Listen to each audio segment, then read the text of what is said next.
बिस्मिल्लाहिर्रहमानिर्रहीम। अस्सलाम वालेकुम क्लास 9th। लास्ट टाइम आपने टार्क और इक्विलिब्रियम के बारे में डिटेल से पढ़ा कि इक्विलिब्रियम बेसिकली क्या चीज़ है। इक्विलिब्रियम को डिटेल से पढ़ने के बाद उसके बाद फिर प्रिंसिपल ऑफ मूवमेंट है। इक्विलिब्रियम को आपने ऐसे डिफ़ाइन किया था, a body is said to be in equilibrium if it is at state of rest और मूविंग विद यूनिफॉर्म वेलोसिटी। इसमें आपने दो बातें की थी। A body said to be in equilibrium if a body is in state of rest और moving with uniform velocity. अगर वो रेस्ट पर है तब भी वो इक्विलिब्रियम में है, अगर यूनिफॉर्म वेलोसिटी के साथ मूव करिए तब भी वो इक्विलिब्रियम में है।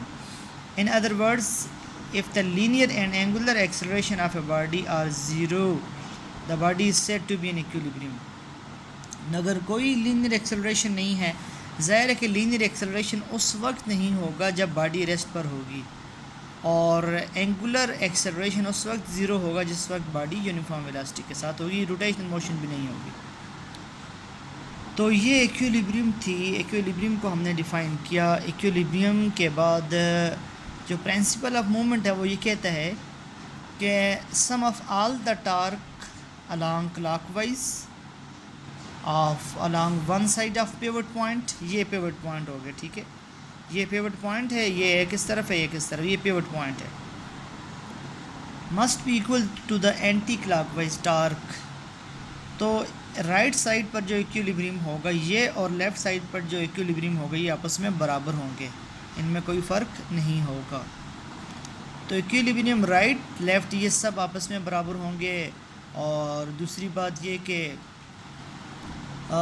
जो पिवट पॉइंट है उस पर ये फोकस होगा इनका। अब हमारा आज का जो टॉपिक बेसिकली है वो है टाइप्स ऑफ इक्विलिब्रियम। इक्विलिब्रियम की कितनी टाइप्स हैं?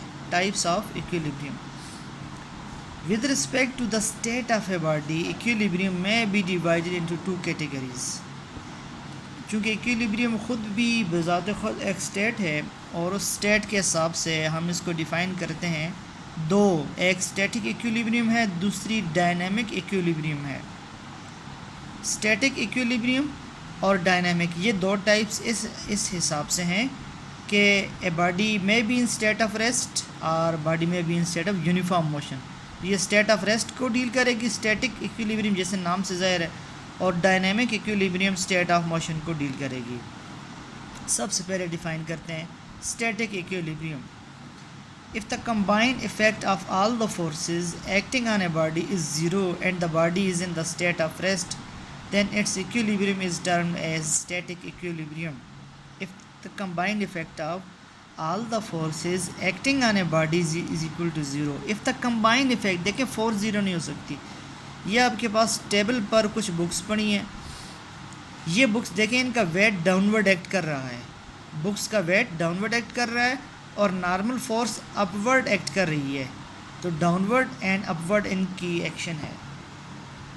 तो ये दोनों वेट और नॉर्मल फोर्स एक दूसरे को बैलेंस कर देंगी, कोई रिजल्टेंट फोर्स नहीं होगी। लिहाजा फोर्स तो थी लेकिन combined effect of all the forces acting on a body is equal to zero. लिहाजा ये बुक अब रेस्ट पर रहेगी, ये बुक अपनी पोजीशन चेंज नहीं करेगी। ऑल स्टेशनरी, अब इसकी एग्जांपल में ऑल स्टेशनरी बॉडीज़ आप ले सकते हैं, ये टेबल भी ले सकते हैं, टेबल का वेट भी डाउनवर्ड है और ये नॉर्मल फोर्स, इसको भी आप इस चेयर को भी के साथ भी ये डीलिंग कर सकते हैं। तो ये तमाम इन सब के साथ आप ये डीलिंग कर सकते हैं, कैसे स्टेट ऑफ रेस्ट पर या यूनिफॉर्म मोशन में हो सकती है। तो क्लास ये स्टैटिक इक्विलिब्रियम है, यानी वो इक्विलिब्रियम जो स्टेट ऑफ रेस्ट के साथ डील करता है, और स्टेट ऑफ रेस्ट में sum of all the forces, combined effect of all the forces acting on a body is equal to zero and the body is in state of rest. Next हमारे पास जो equilibrium है वो है dynamic equilibrium. Dynamic equilibrium को आप कैसे define करते हैं? डायनेमिक असल में डायनेमा मोशन के साथ डील करता है। इसको हम डिफ़ाइन करेंगे when a body is in state of uniform motion and the resultant of all the forces acting on a body is equal to zero. पहले में देखें, पहले में भी combined effect of forces zero था, रिजल्टेंट फोर्स ज़ीरो थी। यहाँ पर भी resultant of all the force acting on a body zero है। फ़र्क क्या है? वहाँ पर बॉडी रेस्ट पर थी, यहाँ यूनिफॉर्म मोशन में थी। जैसा कि पैराशूट के साथ जो जंपिंग है, देखें इसका वेट डाउनवर्ड एक्ट कर रहा है तो ड्रैग फोर्स अपवर्ड एक्ट कर रही है। उसके बावजूद दोनों फोर्सेस एक दूसरे को बैलेंस कर रही हैं, उसके बावजूद ये मूव कर रहा है। क्यों मूव कर रहा है? क्योंकि दोनों फोर्सेस ने एक दूसरे को बैलेंस किए। अब ये यूनिफॉर्म मोशन के साथ, यूनिफॉर्म वेलोसिटी के साथ डाउनवर्ड मूव करता जाएगा। तो इस इक्विलिब्रियम की टाइप में बॉडी यूनिफॉर्म मोशन में होती है। कोई भी यूनिफॉर्म, आप फ़ैन की यूनिफॉर्म मोशन भी ले सकते हैं, कोई भी यूनिफॉर्म मोशन आप ले सकते हैं, वेरिएबल बशर्त ना हो। अब स्टेट्स ऑफ इक्विलिब्रियम, ये तो थी टाइप्स ऑफ इक्विलिब्रियम, इसमें आपने फ़र्क करना है। टाइप्स में आपके पास स्टैटिक इक्विलिब्रियम और डायनेमिक इक्विलिब्रियम थी।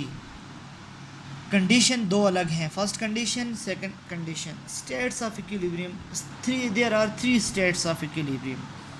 इक्विलिब्रियम के हमारे पास 3 स्टेट्स हैं।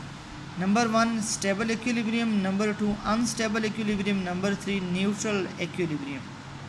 स्टैटिक इक्विलिब्रियम भी है, अनस्टैटिक इक्विलिब्रियम भी है और न्यूट्रल इक्विलिब्रियम भी है। स्टेबल, ये एग्जांपल है, बिल्कुल स्टेबल है ये देखें, ये बिल्कुल अनस्टेबल है, इस तरह तो नहीं रह सकता ये। और ये है न्यूट्रल। हम तीनों को अलग अलग डिफ़ाइन करते हैं। सबसे पहले हम स्टेबल इक्विलिब्रियम को डिफ़ाइन करते हैं। A body is said to be in stable equilibrium if it comes back to its original position when it is slightly displaced. A body is said to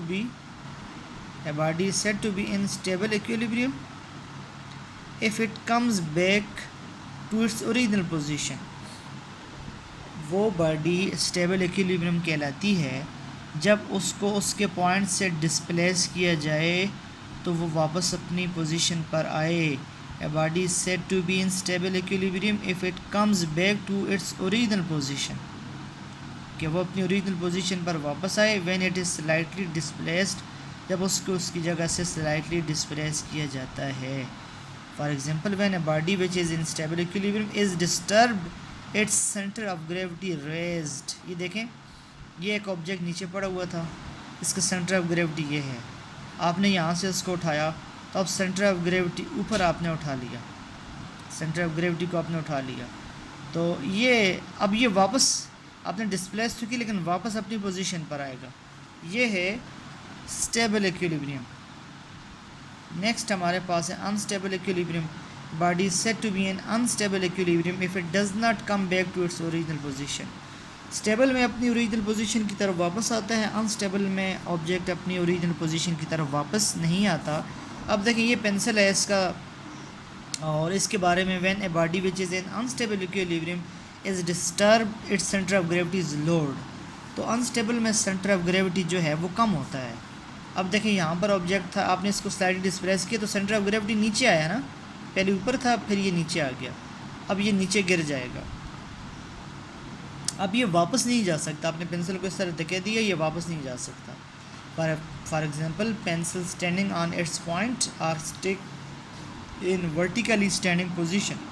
vertically standing position में आप अगर pencil को displace करते हैं तो वो वापस नहीं जा सकती।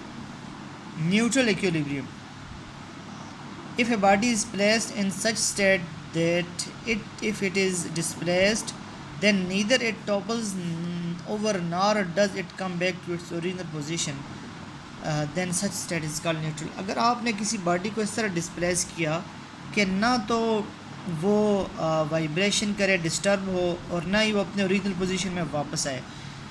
पहले केस में आपने बुक को उठाया, वापस गिरी। दूसरे में आपने पेंसिल को डिस्प्लेस किया, वो वापस पॉइंट पर नहीं गई। अब यहाँ पर आपने क्या किया, आपने ऑब्जेक्ट को आगे डिस्प्लेस किया। जब आपने ऑब्जेक्ट को डिस्प्लेस किया तो देखें वो ऑब्जेक्ट वापस पीछे तो नहीं आएगा, लेकिन ये टॉपल्स भी तो नहीं करेगा। तो when a body is in neutral equilibrium is disturbed its centre of gravity is neither raised nor load. देखें, बिल्कुल एक टायर जैसे जा रहा है, ये टायर इस तरह जा रहा है, इसका सेंटर ऑफ ग्रेविटी ना तो आपने इंक्रीज़ किया ना तो लोअर किया, बल्कि सेम हाइट पर था। ये है रोलिंग ऑब्जेक्ट की। तो क्लास इक्विलिब्रियम की कंडीशंस दो हैं, first condition, second condition. Equilibrium की टाइप्स भी दो हैं, स्टेबल, डायनेमिक इक्विलिब्रियम।